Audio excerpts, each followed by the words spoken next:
Gift Biz Unwrapped, episode 298. So you've been sitting in that chair wrong for 20 minutes to an hour.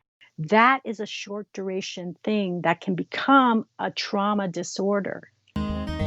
Attention gifters, bakers, crafters, and makers. Pursuing your dream can be fun.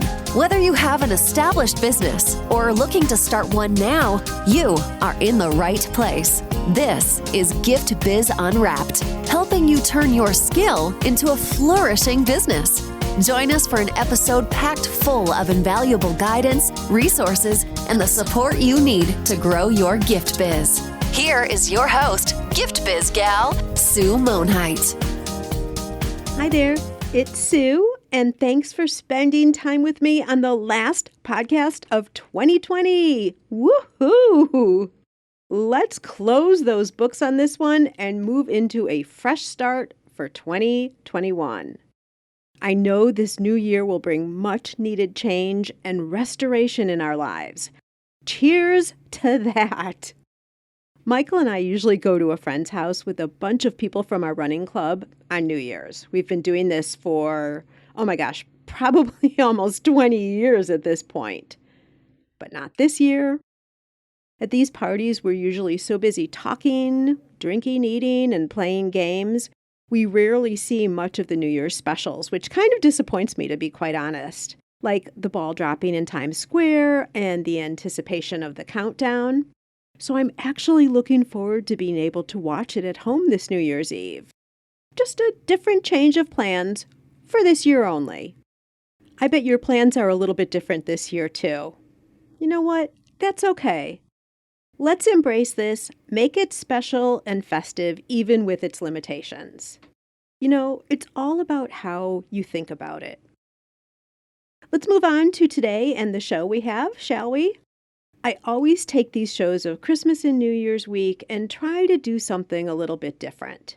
If you haven't listened to last week's show yet, go back and listen after this. It's a really great one.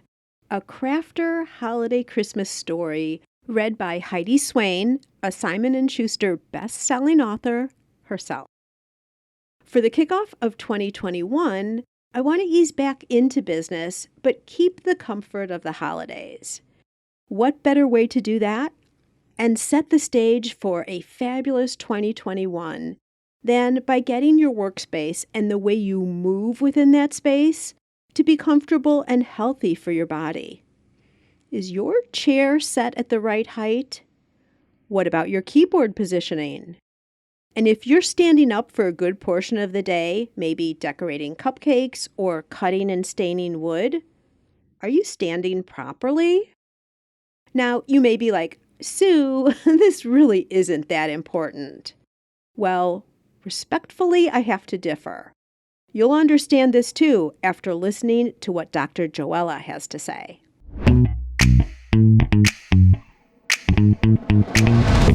Today it is my pleasure to introduce you to Dr. Joella Castillo. Dr. Joella is a sports chiropractor and an injury prevention specialist. She has over 27 years of experience treating people with acute and chronic pain due to soft tissue injuries.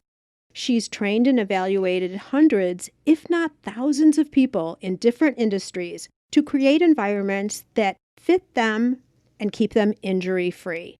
Now she brings her expertise to the online world and works with home-based businesses and entrepreneurs to turn their area of their home or apartment into customized ergonomic workspace that allows them to be productive, in comfort, and create joy in their life. Dr. Joella, welcome to the Gift Biz Unwrapped podcast. Thank you so much, Sue. I'm so excited to be here, so excited to talk to your audience. I am thrilled that you're here too, and you are kicking off 2021 for us. How about that? Yay! Happy 2021. Amen. We've been waiting for this time.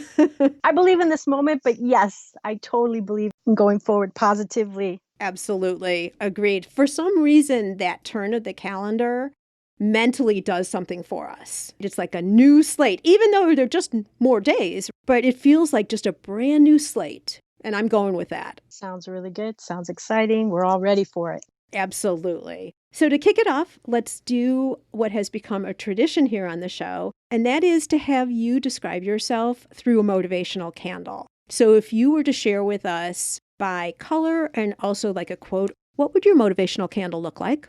My motivational candle would be one of those long candles. Oh, like a taper. I don't know, is that what it's called? I think so. It's a long candle. It's like a yellow off-white color. It has gold writing, and it says, "Be curious and create your joy in life." And tell me a little bit more about that. I believe that we always have to find new things, think new things, be exposed to new things. We always have to keep our minds plastic. And I also believe in joy in life because that's what my grandmother used to say to me.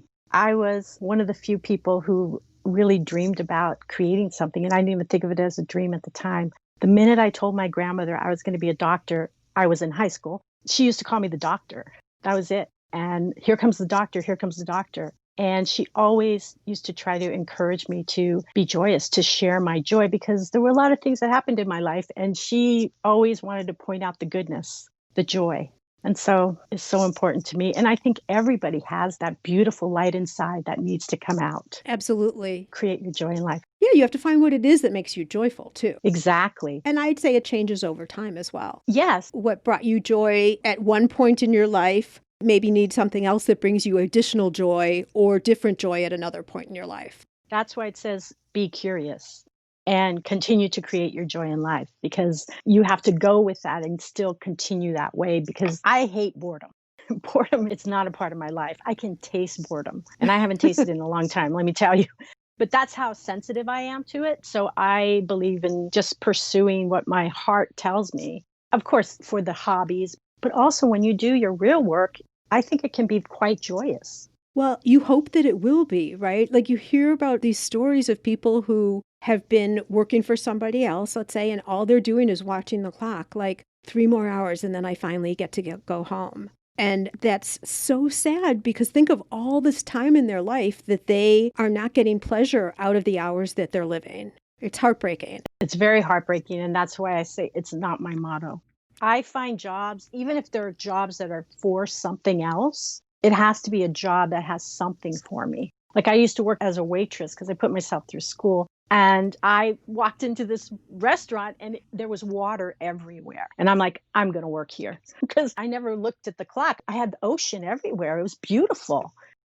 Oh, so just the environment that you were in just brought you so much pleasure that the work was in addition to that, but it was the environment that you loved so much. Yes. And I don't see any shame in working for other people. I mean, we have a lot of people listening right now who have full-time jobs and they're looking at starting a business from a craft they have, let's say, and they're going to do it on the side. And maybe they're always only going to do it on the side because they like the security of a full-time job working for someone else. All of that's good because it goes back to what's your joy. It's not what other people say your joy should be. It's your joy. Oh, yeah, definitely. Nobody can tell you what your joy is. I have to tell you, Dr. Joella, I wish I would have known you about 10 or 15 years ago because talking about being a sports chiropractor, my son, snowboarder, skateboarder, surfer, my daughter, soccer goalie. Of course, she couldn't just be on the field. She had to be the goalie. Then she went and played football, only girl on a boys' team, then played basketball in college. The emergency room always saw us. They didn't even need to ask who we are. They could just pull up our records. But they're good now. Maybe we all suffer from some of our prior sports injuries. I don't know. But boy, I would have been calling you. We would have been on a first name basis already back then. Too bad. I know. A lot of people say that. And I did work with a lot of teens in college. I worked with Olympians from the ski team, soon to be. I don't know that they made it, but I worked with them at that level. I worked with amateur tennis players from the college. So yes, I know everything you're talking about. And it was delightful. And yes, they all learned how to ice. That is the biggest thing. Oh my gosh, totally for sure. My daughter actually, when she got out of college for a little while, was a trainer for the combine. So when the football players, the NFL players were going to be trying out for their teams, she was training them. And along with that, of course, came a lot of how to do everything that she was teaching them properly with the right form and all of that. Yes. We could talk about that forever, but we should probably get on to what we should be talking about here. And specifically, I mentioned that I wanted to have you on so that we can reframe 2021 being healthier in our workspaces as well. I think a lot of us, particularly because we've jerry-rigged some workspaces now too, because we've had to retrofit into what 2020 brought us, we may have started developing some habits that aren't the best for us as we're working. So I'd love to dive into workspaces specifically and talk about if you had like a blank slate for an office, what are the things that we should be putting in there and how should we be recognizing if we're setting up our space properly from the ergonomic point of view? Great question. First of all, it all comes back to the person, to the individual. So I see all these beautiful pictures of workspaces. They have the beautiful desk and they have the beautiful plant and the beautiful window right in front of the desk, which is not so good, by the way, because there's a glare. It should be angled 90 degrees away from the window. Ooh, tip right out of the chute there. Right out of the chute. Yes. Yeah. No waste of words here. The reason I'm making a point, though, is we get these pictures and what happens is the person isn't in the picture. So it looks really good, but it doesn't mean anything. We don't know if that's an ergonomic workstation. You could even have the right ergonomic mouse, the right ergonomic setup. But if it doesn't fit you, it's not an ergonomic setup for you. Are you saying that different people might need their offices set up differently based on individual preferences or body situations that they have? Yes, that's exactly what I'm saying. Most desks are at 29 inches. Nobody has to memorize this, but okay, I am 5 foot, almost 2. Somebody else could be 5'10". Somebody else could be 6 foot. Guess what? The same chair height isn't going to work for all three of us. But we can raise and lower the chairs, Dr. Joella. Yes, yes, we can. But guess what happens? What? People don't do that. Oh. And people don't raise and lower their chair. They often have the chair at the wrong height for their height. So if you raise the chair and you're a shorter stature person, shorter height person, you need a footrest under your feet because your feet have to be flat on the ground or the floor or a surface. You see, they shouldn't be dangling because of circulation. Every single reason why you set up your desk situation a certain way is so your body can be in the best position for your health. And then as a result, it will have an effect on your productivity, your efficiency, your health now, and your health in the future. So you do see a correlation when you work with people to set up their offices properly. You see a correlation in the results they had beforehand and then the results they have after? Correct. They give me this feels right. Well, it kind of makes sense because if you're comfortable, you're not going to be focused on how your back is hurting or you have no more blood flow in your legs. You can be focusing on what you're trying to do, the task at hand. Correct. I love what you just said, the blood flow in your legs. You know that a lot of people don't even understand that the reason it's bad is because their chair is probably not the right size, the actual seat of the chair, so it could be pressing against the back of their legs. There should be 2 to 3 finger distance between the back of the lower leg and the chair seat. Okay, wait. Let's back up because you've just told us a bunch of good stuff about a chair. Okay. First, tell me again about the desk. The desk should be not in front of a window. It should be 45 degrees from a window, angled. Did I say 45 degrees? I think I said 90. I don't know. It's okay. 90 degrees. Okay. You should be perpendicular. The window should shine from the side. I know this is when you're filming, people like a window in front of them if you're taking a video. But if you're working on your computer and your computer monitor or your laptop is right in front of the window, the difference between the glare from the window to your monitor affects your eyes. Unless you're going to close those drapes, and then you're not going to have that beautiful view. So it's eye strain then. Yes. What if you flipped your desk so the window was behind you? That's probably equally bad. It depending if it glares, because you can also put a shield on it on your desktop for the glare. But it really depends. So it is better to have like a 90 degree or an angle. But you have to be lined up to it too. So a lot of people will put their monitor off to the side and then they'll kind of twist. They'll be facing the window, but twist. No twisting. No twisting. You have to be lined up to whatever you're looking at. Like if I was talking to you, I would be facing you straight on. I wouldn't be off to the side and looking at you sideways. I would be facing you. Unless there was a reason, I'd have to do that.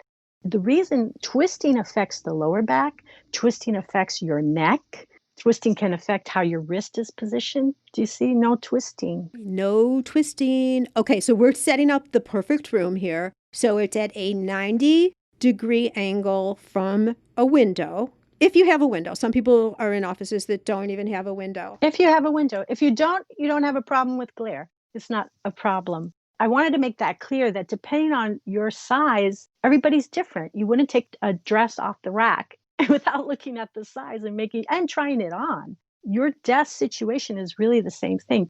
We start with the chair and we make sure your feet are flat on the floor. And if not, if you have to raise the chair up to meet your desk, then you want to have a footrest. Okay, wait, stop for a second. I have another question. Feet flat on the floor. And how are your knees then angled at 90 degrees? Because you know how your feet can be flat on the floor, but you're overextended with your knees? I do.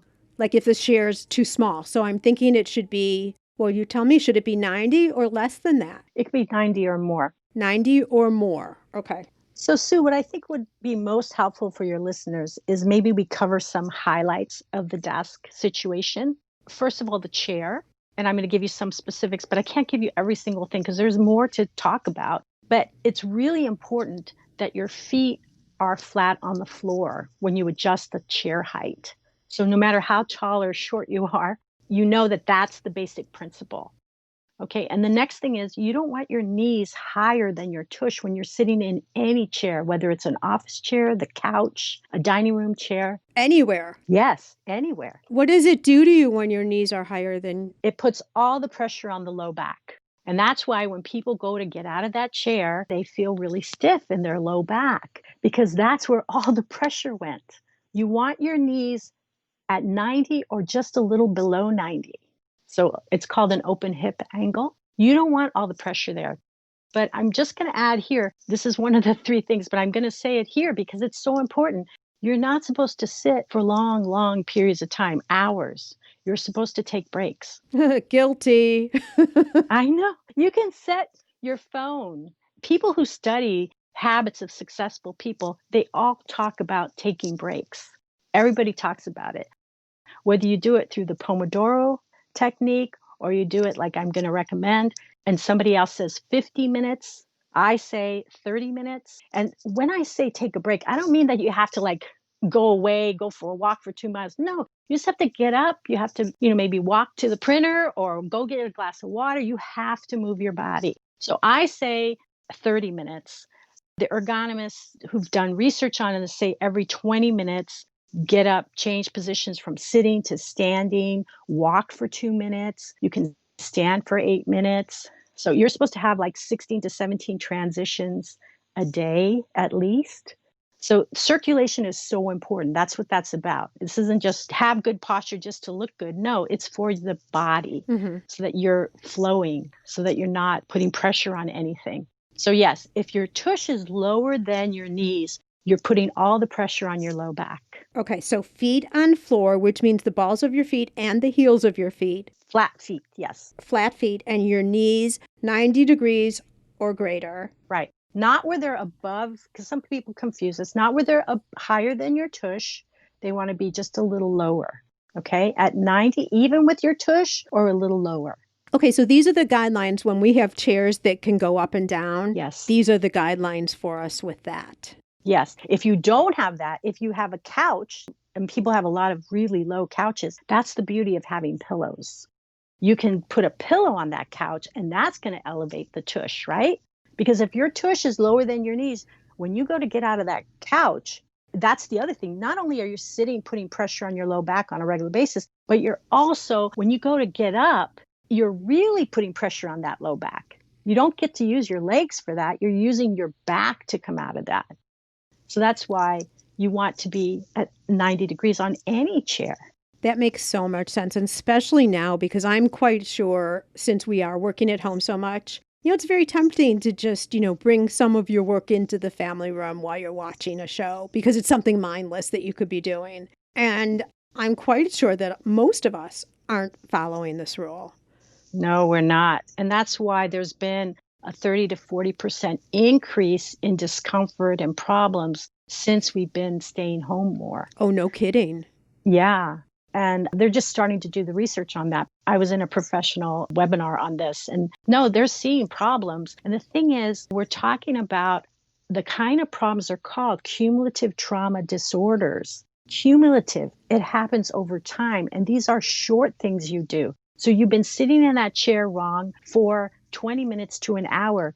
That is a short duration thing that can become a trauma disorder. That can start affecting your back. Maybe not that first time, but if you're starting to feel stiff when you come out of that chair, it's in the wrong position, you haven't moved enough, or you need to stretch. Yeah, I think that's so important right now because when we all started recreating how we were going to do our businesses, maybe you even work for someone else and now you're home, you're still doing your job, but you're doing it from home. We kind of jerry-rigged what we needed to put together and what our workspace would look like. And I don't think any of us really thought that almost coming on to a year now, we're still doing this. So we probably put something together, and I'm saying the full we, it's kind of general, but the full we. We kind of just threw something together and have never gone back and re-looked at it and said, okay, is this really what I should be doing for medium long term? To your point that you only have to do this for a little while to then see problems later. Correct. So this is so, so helpful. This is why I'm so passionate about it, because people don't know that if they continue to do it wrong, they're going to start developing problems. And sometimes when they develop the problem, they don't get the correlation that it's due to the way they're doing their work. They're like, oh, this is starting to bother me, but they don't put it together. So I'm going to give you number 2. Okay. Thing that I think is super important. And that is, even if it's a laptop or if you're using a desktop with a mouse and a keyboard, quite often people overreach for their keyboard and mouse or their laptop. And when you overreach, what do I mean by overreaching? If you just dropped your arms to the side and kept your arms in contact with your rib cage and then bend at the elbows to 90 degrees, okay, that is where your keyboard and mouse should be, or your laptop. Uh-oh, that's me. Yeah, thank you. Thank you. See what I mean? Where your fingers start to move, you don't move them away from your body. When you brought them up to 90 degrees, that is where your laptop, your keyboard, your mouse should be placed. I am guilty of so many of these. I'm guilty of some half twisting because, where I have, my home office, I have my laptop farther away for when I'm doing Facebook Lives, and I just leave it there. And I'm like a little bit twisted, not 90 degrees, but like maybe 30 degrees. And it's way farther out on my desk because then you're not like up in my face. Oh my gosh. Yes, that's really not good. So what is going on there? What do I want to point out? Because this goes with lifting groceries too, lifting a baby, any kind of lift. That's where your strength is when you have that distance from the elbow to the fingertips. When you start to reach, like you just said, you're using your shoulder. Yep. You keep using your shoulder. Guess what starts happening? Your shoulder starts getting sore. You go and do something totally different and you hurt your shoulder and you think that's what happened. No, that's why it's called cumulative trauma, repetitive stress injury. The event, of course, if you're a football player and you get hit in the shoulder, yes.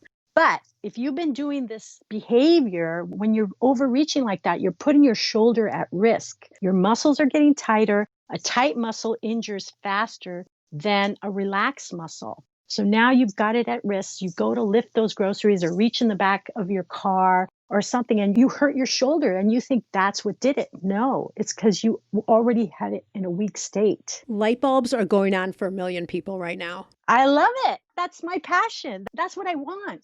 The trick about the overreaching is your elbows should be at your sides comfortably. Yes. And then I'm thinking your hands also at a comfortable level. Like the desk can't be too high. Correct. That's why we talked about the chair to the desk. But it can only give you so much. But yes. All right. This is making sense. Wonderful. Okay. So we've got the chair, height and feet and all of that. We've got the overreaching.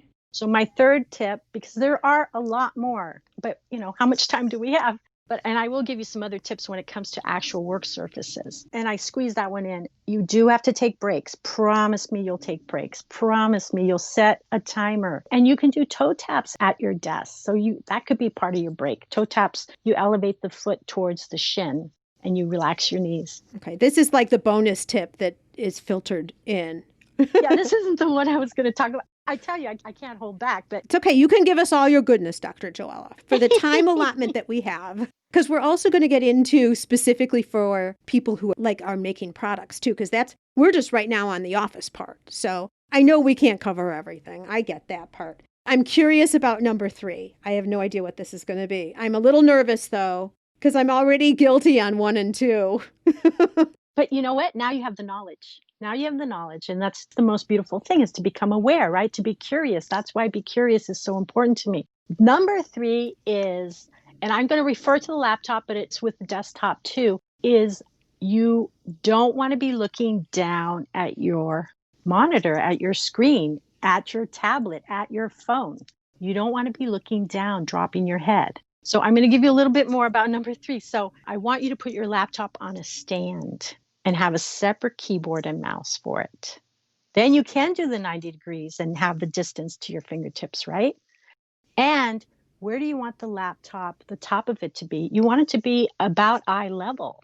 I say about because for some people, they don't really look at the top. So the rule is you don't want to be dropping your head. Well, first of all, where should your head be? Your head should be aligned to your shoulder, your ear aligned to your shoulder. That's where your head's supposed to be. Think about it when you look at your phone. Yeah. So let's do the computer first and then the phone, because I get to be only half guilty with number 3. Oh, good. Yay. I think what you're saying with the computer is that the screen that you're looking at should be viewable when your head is in alignment with your spine and you're looking straight forward. Yes. And you use your natural eye gaze, which is about 10 to 15 degrees, to look at your screen. That makes sense. Yes. So that's why a lot of people have laptops, and unfortunately, they don't open wide enough to give them that neutrality. And this is the biggest thing that's happening with people out there during these times. They're using their laptop, and their laptop is not at the right height, so they're dropping their head. Yes. So that's why you usually need a stand. That's why I do go over making every workspace in your house work. Once you know the principles, if you know you're not supposed to drop your head, guess what? You can go to your couch and you could put a pillow under your laptop to have it higher. You don't have to put a stand there. Okay, I get it. I want to work at my couch right now. Okay, put a pillow on your lap and then put your laptop there. And I know it's not enough circulation. There are stands that you can buy, but people don't want to buy every single thing. Right. You're not going to be at the couch for long. If you're going to go to the dining room table, you know the rule. Your head's supposed to be neutral. Make it work. People use books. People use boxes. They stand at the counter. They use books. Yes, absolutely. So I'm just thinking as you're saying this, you must go through and view people in the world and see what they're doing and be like, oh no, look what she's doing. And then, oh no, look at that. You just must go through life like that all the time because you know and we don't. I do. It's very painful. I feel so sorry for you, Dr. Joella. So, it's really funny. I can't believe you brought this up. I live in a Victorian. In San Francisco, the houses are really close together. So there's a twin house next to me. They look into my kitchen and I look into their kitchen and dining room. And every day I have to see somebody sitting at their dining room table wrong, working. And I don't know them well enough to tell them, you're doing that. And this person even hurt their wrist in the past. I want to go over there. Can I tell you something? But it's like, I don't know why this is happening. Oh, this is so terrible. The irony, right? You know what? You need to somehow make them listen to this podcast and then they'll hear it and they'll be like, oh, it's me. The only reason I'm mentioning it is because they're not going to. I'm washing my dishes going, how can this be? And if I close the shades, it'll be too dark. Yeah. Sometimes knowledge is power and sometimes knowledge a curse is stressful. I don't know, I guess. I mean, we'll do things that we know aren't right, but we still do them. So, and our goal here is to at least have people knowing so that they know how to do better. And this next one that we're going to talk about, because I think this is under number 3, I know it is, as a matter of fact, is the phone. Yeah. I'm so guilty of this. And I've heard this before and I haven't done it. I think I might have actually heard it before from you because I've seen that Gary Vee clip before. Oh. Before I even had you on this show. Oh, really? Yes. I don't know where I saw it. I do follow Gary Vee from time to time. Like I take a little bit of him Mm-hmm. and then I have to take a break and then I go back like back and forth, right? Yeah, I get it. So if you guys want to know, Gift Biz listeners, what I'm talking about, jump over to Dr. Joella's website and you'll see there's a clip there. She's telling Gary Vee how to use his phone properly. And guess what? Now, will you tell us how to use our phone properly? Okay, guess what? It's been 20 minutes. Stand up, move around a little bit because we all now know every 20 minutes we should get up from our chairs and get moving. And then come back after this quick break and we'll learn how to use our phones properly. Yes, it's possible. Increase your sales without adding a single customer. How, you ask? By offering personalization with your products. Wrap a cake box with a ribbon saying, "Happy 30th birthday, Annie." Or add a special message and date to wedding or party favors for an extra meaningful touch. Where else can you get customization with a creatively spelled name or fine packaging that includes a saying whose meaning is known to a select few? Not only are customers willing to pay for these special touches, they'll tell their friends, and word will spread about your company and products. You can create personalized ribbons and labels in seconds. Make just one or thousands without waiting weeks or having to spend money to order yards and yards. Print words in any language or font. Add logos, images, even photos. Perfect for branding or adding ingredient and flavor labels too. For more information, go to theribbonprintcompany.com. So the phone, I actually told Gary about it, and I did do a YouTube video on this. Get relief in your neck and shoulders from tech neck. Remember I told you about the ear being aligned to the shoulder? Mm-hmm. That is the way you're supposed to hold your head over your shoulders. When you go off that alignment just by 15 degrees, do you know how much 15 degrees is? It's not much. It's not much. You've increased the load on your neck and shoulders. Your head weighs about 13 pounds. When you go off of that just by 15 degrees, you've increased the load on your neck and shoulders to 35 pounds of pressure. Okay? Okay. So you go to 45 degrees, which people hold their heads when they're looking at their phone somewhere between 45 and 60 degrees. 45 pounds to 60 pounds of pressure across the neck and shoulders. My mouth is wide open over here. Yes. I know. I do it all the time. And I'm thinking it's not just bad physically. I would imagine that's a stress factor too. Yes. Because what's there? Your vessels, your blood supply, your nerves. That's why I made a video on it, because you have 5 nerves that are essential to your arm, your hand, your shoulder, that you are literally cutting off. They're right there at your collarbone passing through. So when you drop your head, you're actually cutting those nerves, the supply to some degree. You're cutting into that circulation. And that's also the circulation to the head. For brain power. Yes. Oh. People hear me talk about posture. Oh, yeah, posture, No. I have patients who've had these problems. I've had people who've had to have surgery, not as many, because I've been able to intercept and help them. The people who've had numbness, tingling, that's what I mean. These are symptoms of these situations. They could be symptoms of something else. That's why I always recommend people go see a healthcare practitioner.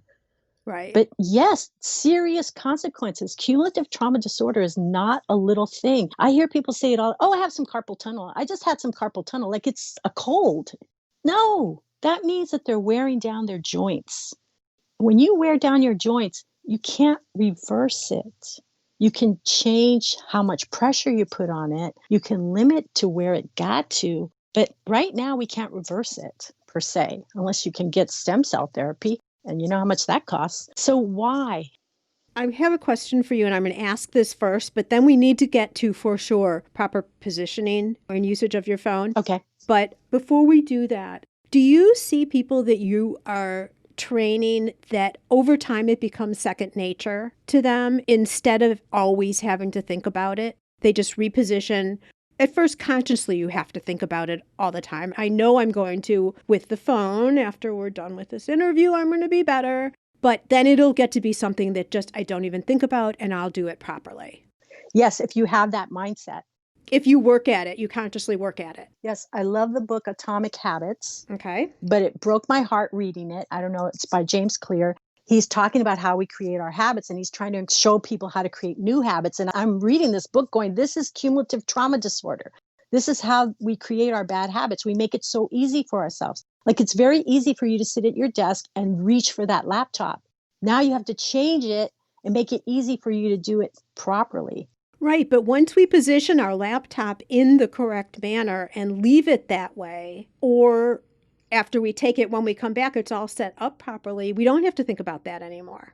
Correct. That's what I'm trying to say. Yes. That's why I said, if you're really willing to do that, yes, now you're creating a new habit of doing it correctly. Got it. Okay. Talk to us about the phone.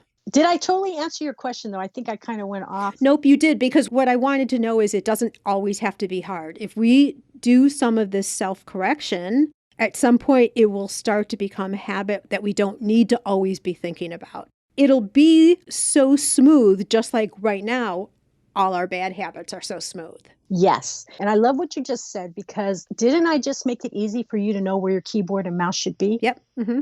Yes, this can be totally easy. You just need to know it, and people don't know it. Right. That's my gift. I love it. Well, and the setup. Yeah. So now I'm expecting everybody who's listening to go analyze their workspace, and we're still only at the desk. Can you believe it? We're still only at the desk, but where is your monitor? Where is your laptop? How is your chair? And like the phone, this is going to blow everybody's mind. So let's get to the phone. Okay, I'm going to give you what you want right there, but you just talked about the desktop. You can get a stand for your phone to be angled up. Everything should be angled up so you don't have to drop your head. Okay, so you can get a stand for your phone. It doesn't have to be flat on the surface. So that will help with that. But when you're actually holding your phone, because that's what happens, right? Remember I told you about dropping your arms and bringing your arms up to 90 degrees, bending at the elbows? Well, you can do that with your phone. That same position, do that, bring it up with your phone. You might bring it a little closer to your face, and don't drop your head. Use your natural eye gaze to look at the phone. Yes. And I knew this because I'd already watched what you coached Gary Vee about. Yeah. And it's going to make us build some arm muscles, I think, Dr. Joella, because like it's much easier to drop your head and leave your phone at that level than to have our arms up for any extended period of time. Okay, but wait. Remember, your arms, you drop your arms right at the sides. You keep them in contact with your rib cage. Okay, I'm doing it right now. Okay. Now bend at the elbows. Your arms are in contact with your rib cage. You should not feel any pressure on your shoulders or your arms or anything doing that. Okay. I'm actually doing it here. You can't see me, but I'm doing it here. I believe you. So you're not bringing your phone right in front of your face. You're bringing your phone so that you can keep your head at the angle that you mentioned, but you can still look your eyes down to look at your phone. Correct. Okay. I got it. Yes. Good. Because most people, you think it's nothing when you put your phone down low. Guess what else you're doing? You're usually taking your arms away from your body. So you are using your shoulder. And a lot of times they're rounded forward and you're dropping your head. You're exactly right. I'm doing it. I know. My normal thing that I would have normally done. So the thing is, your head stays straight. Your eyes can move. Your head doesn't move. Your head stays neutral, to your point. Correct. I mean, if you just put your arms at your side and come up, you could be like that holding your arms for a long time. As soon as you take your arm away from your body, that's your shoulder. That's where you start getting into the muscles. Got it. Just feel it into the body, away from the body. That's where you get the strain. Okay, let's turn now to the working situation that a lot of our listeners have. So they might be standing at a table working on their products. So to the example of pouring candles, let's say, or decorating cupcakes, all different types of things like that, where they are now standing at a production table, if you will, and they're working on their products. So they're kind of bending over their products, or they might be sitting on a chair. I mean, different people do different things, of course. Now I'm having the problem that you had, which is like there are so many applications and ways and positions and all of that. But do you have any advice for us on that? I love that you said, you gave me two different situations. You gave me the pouring candles, which compared to decorating cupcakes, the weight load on those is totally different, I would think. Oh, yeah. I would think the pouring the candles is a heavier type of carrying. It's heavier than leaning over to decorate cupcakes. correct? I agree. What does that mean? Well, this is what it means. The surface for pouring the candles should be a little lower, like at elbow or maybe a little lower, just a dash, but at least at elbow height. Does that make sense? It does make I'd sense. have to see, because I've never actually seen somebody pour. I don't know what their equipment is. What you're saying is if you have something heavy in your hands that you're going to be applying, you don't want to be lifting and moving forward. You want to be able to just move forward horizontally, I guess I'd say. Yeah, exactly. Whatever that thing you're carrying, you don't want to have to lift with your arms and then pour it. You want it to be right where you can just pour it. Right. I get it. Yeah. Okay. Yes, I'm so excited. I love that you get it. You have no idea how much joy it brings you with people because I see people in pain. Right. Because I'm thinking, to use this example, if you're lifting and then pouring, you're doing two strenuous things at once. You're lifting, so you've engaged your shoulders, I'm thinking, and then you're twisting and pouring Yes. and trying to balance so that you're getting the flow exactly where it needs to go. That's a whole lot of strain all over the place. I have to ask you one more thing because I have one more thing to say about that, and it pertains to both. What kind of a table is it? Is it a table with an open bottom? Oh my gosh, people use all different types of things. Some people are pouring candles at home on their kitchen tables. Like it runs the gamut. Okay. The reason I ask is because if it is best positioning for anything where you're standing and doing an activity, you should often change positions, is a kind of lunge position where you have your feet staggered. Okay. Not a total lunge like an exercise lunge. You have your feet together and then you draw 1 foot forward. You just step 1 foot forward, just a dash. Mm-hmm. Okay, that's considered a staggered stance and they're hip distance apart. You have more stability there. Now you carry whatever it is to pour. Versus having your feet next to each other like a regular stand. And having your legs straight. When you go into that staggered stance, you usually have the knee a little bent, a little softer. So that's why I called it a lunge. So then you have control of your body. You have more power there. And it's better for you, I'm thinking. Everything I'm saying is better for you. Everything has a reason that has to do with keeping your well-being. Okay, so staggered feet versus feet next to each other, even if you had your knees bent. It's better to have your feet staggered. Yeah, if you have your knees bent, it's good. That's a good alternate position because everything is about being in different positions, right? Okay. Mm-hmm. If you pour and you always pour with the left leg forward, it'd be nice if you could pour with the right leg forward sometime. Okay. All right. And so we've got the candles covered or anything heavy that you're applying. How about the other example with the cupcakes? With the cupcakes, when you're decorating, now that's going to be just below elbow height, the table. Just below elbow height. Okay. Or it can be right at elbow. I kind of said it the same for both. It's because the pouring, it doesn't sound like it's a big thing, but that person has to decide. You see, decorating is less stress. So it can be just right around elbow height. Like they're not just putting the frosting on necessarily, but they're decorating. Thinking about decorated cookies too, where they put the frosting on first and then they go back and they add lines and dots and all of that. Well, I'm thinking they could be standing or sitting. And I'm thinking that the rules kind of apply similarly to what you would be doing at a desk.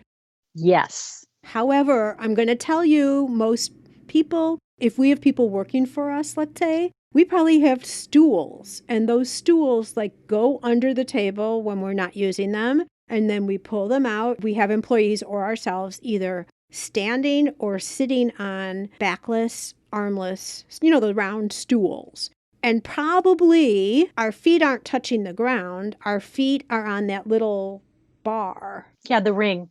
That's good, though. Okay. All of that is fine. It's a good alternative. You just don't want your legs dangling, okay? So being on the bar is very good. There's actually a great chair called the Back app, which has a bar, which is excellent for people with low back situations.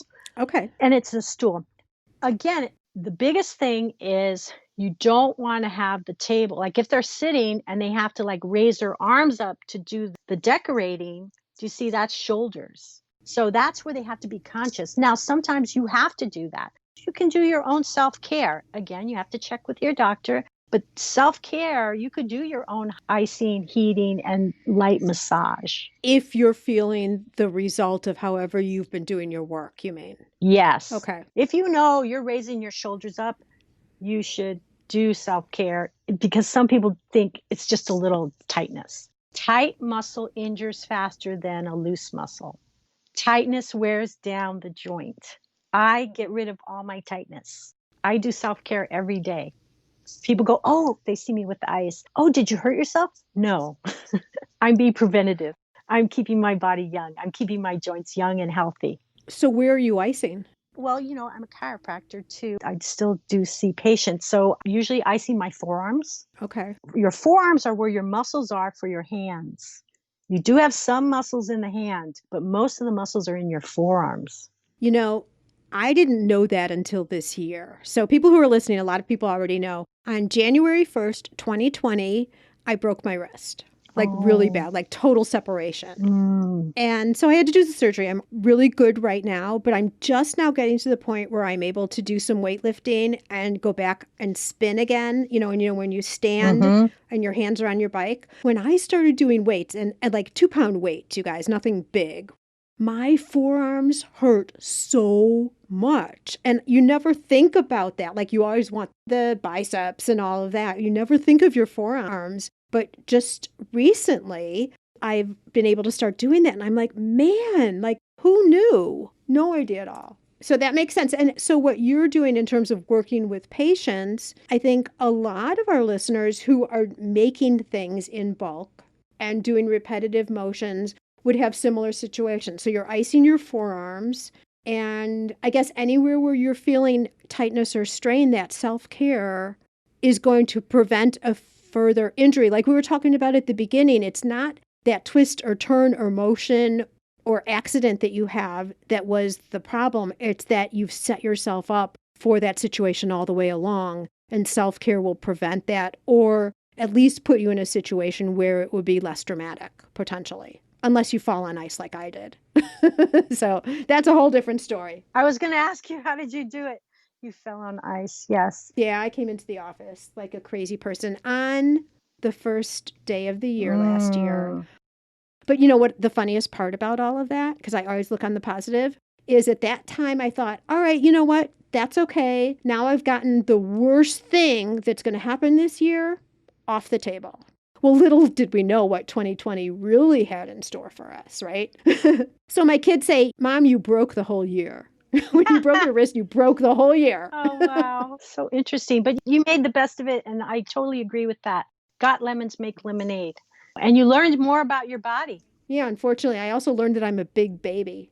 Because that surgery was not fun, and it was scary, and it was all kinds of not nice. But I'm all good. Totally good. So, well, not totally good, but I'm good.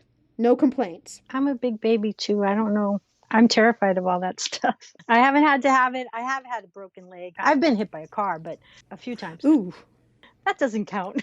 Well, I do know about myself. I'm good in a panic scene. I'm good under pressure like that. But then when someone's there to help me, like after a little bit, when the situation kicks in, then I panic. But I don't panic at the time. You just do what you have to do. I've learned that about myself over and over again. But that's not even for this podcast. I do want to, as I see our time winding down here, address stretching a little bit, because I know that was something you were emphasizing earlier and we haven't talked about it.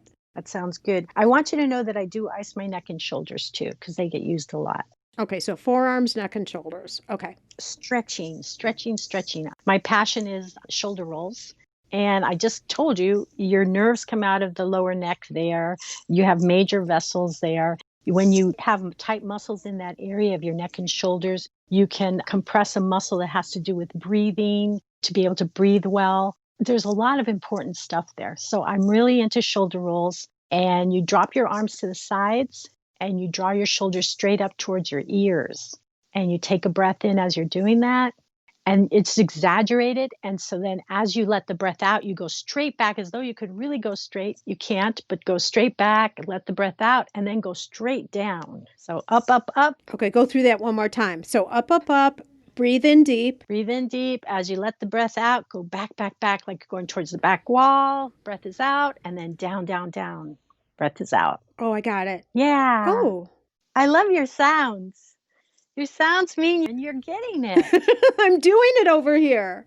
Good. Yeah, I like that. I like that a lot. Yeah, so that's shoulder rolls. Because neck and shoulders is usually the big one. I like to recommend, this is a little more complicated, but really if you have any kind of shoulder problem, you shouldn't do this. You should talk to somebody because it requires that you take a towel, or you could use like a stick or a bar, but that's heavy. But that's why I recommend a towel. I call it this, it's the towel stretch. And you take your arms over your head straight up. You're holding the ends of the towel, so your arms are going to be out a little bit. And if that's comfortable, what you're going to do is you take the slack out of the towel and you hold it with neutral wrists. So your wrists are straight. You're not angling.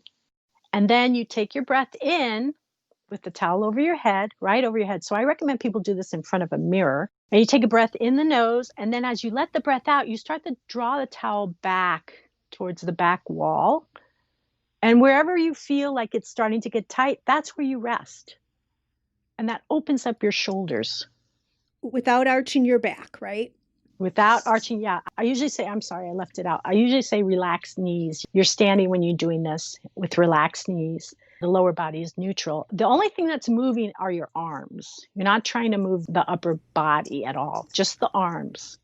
And your head is facing forward, not down. Correct. Yeah, your ear is in alignment with your shoulder.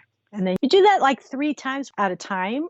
So you come back to neutral, towel over the head again, deep breath in, and then as the breath is out, you draw it back. And usually you can go a little bit further. So I would do that 3 times, and I do that maybe 3 to 5 times during the day. At different periods of time. And so this is your point about taking a break. Yes. And kind of re-stretching yourself. Correct. Get yourself up to go back to work or doing whatever you're going to do again. Correct. And the third one I'm going to tell you about, and I mentioned it before, is toe taps. People know how to do calf stretches. They stretch their calves, but the muscles in the front of the legs are really important, especially when you've been standing, especially when we're talking about decorating cupcakes and pouring soap and things. We're on our feet a lot and working at our desks. If you have a sit-stand desk and you're standing a lot, what you would do is you would kind of bend at the knees a little bit, but you're not going into a full squat at all. You're just going into a gentle bend. That will neutralize the upper body. And now you're going to bring the toes towards your shin. So they're called toe taps. So you alternate the feet. Toe towards the shin, the other toe, left, right, left, right. So you're lifting your toes up without taking the rest of your foot off the floor. Correct. Heel stays on the floor, toes come up towards the shin. Now, you might feel a little limited in this or a little sore, even after you do them 5 and 5, because that's usually what I tell people to start with. So you go, but you alternate. So it's a total of 10, right? I'm doing it. I feel ridiculous. But do you feel it? Yeah. Yeah, I do, but I feel silly. Oh, I love doing toe taps. Why? Okay, I love that you said you feel silly, because now I'm going to tell you why it's so important. This is where your balance muscles are. Okay? Oh. So it's really, the better your balance, the better your brain. You know, people say, how youthful are you? Can you stand on one leg and be balanced? A lot of people, that's the first thing that starts to go is the balance. And that is not good. That's why we fall, right? Right. I was going to say the same thing. That's how you get older people have a more tendency to fall. Yes. Because the balance. Yes. Yeah. All right. Well, now I'm liking those toe taps more, silly or not.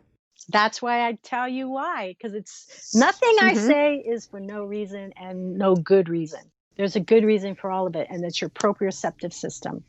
And you need that system to be just top notch. I am loving this so much, Dr. Joella. And now I know why you said in the beginning, like there are so many things we can be talking about. And I know we jumped a little bit here and there, but I love your excitement about offering and sharing so much. And I think I threw us off course a couple of times with my crazy questions. No problem. But we got so many good points out here in the show. Yes. I'm so excited. And when we summarize everything, so Gift Biz listeners, jump over to the show notes because we'll make a list in a little bit more organized way than maybe we presented it here. So you'll hear everything here on the show, and then you can go over and remember what we talked about specifically over in the show notes, which will be really helpful. But Dr. Joella, you also mentioned to us that there was a resource you'd like to point us to. Yes, and it's on my website, or I can also send you the link. And it's 3 things you can do right now to optimize your home office workspace. And I go over more specifically some of the things we covered today. And you get an opportunity to work with me further if you want. In a little more detail? Or... Yes, in a little more detail. Yes. And you get pictures. Oh, wonderful. There's pictures. Pictures worth 1,000 words, right?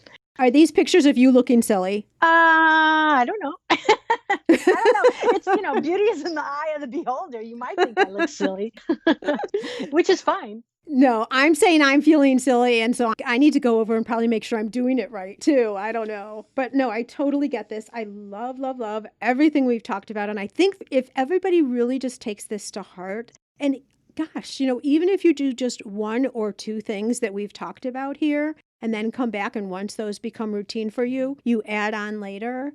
I see the benefit that you're talking about, Dr. Joella. I mean, your body's going to be overall healthier, so you're not going to set yourself up for injury. You're going to be more focused and productive with your business, and you're overall going to feel better in your everyday life. Makes 100% sense to me. You summarized it. So, Dr. Joella, as you look into the future, I know you're getting online now, which is a whole new thing for you. Yes. After all this time. But Right. What do you see as the opportunity and potential for the future? Where are you taking this? I'm going to tell you one thing. I knew the whole time I've been practicing that I was going to be doing this right now. This was my plan.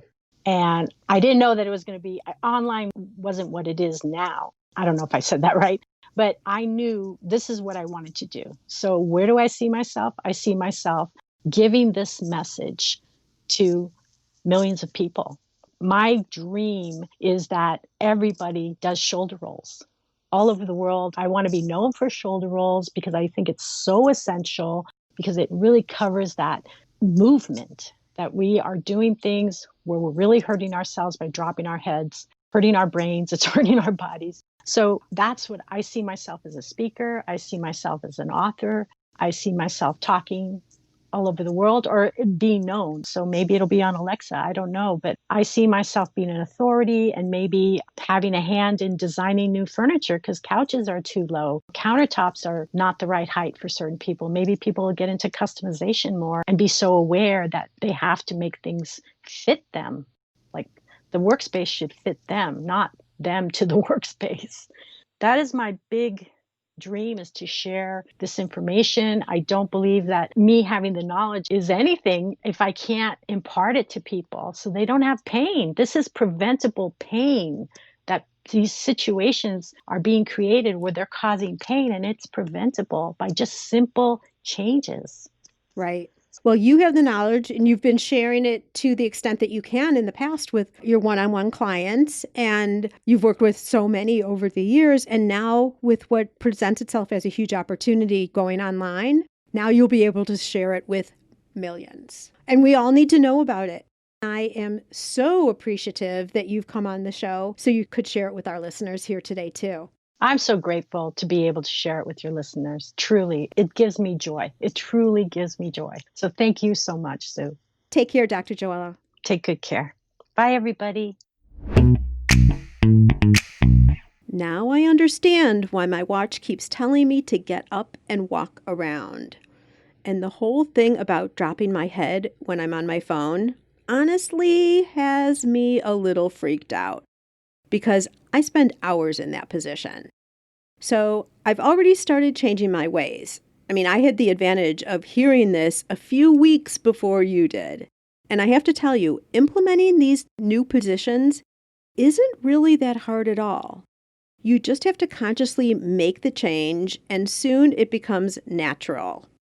Do it not for me, but for a healthier you. Next week, we're going to dive back into Facebook, but in a different way. We'll be talking about your images. Things have changed with Facebook, and we'll talk about the latest and greatest regarding what you need to know. Thanks, as always, for spending time with me today. If you'd like to show support for the podcast, it would be wonderful if you could leave a rating and review.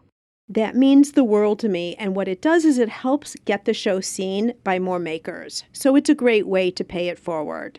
And now, be safe and well, have a fabulous New Year's celebration, and I'll see you next year on the Gift Biz Unwrapped podcast.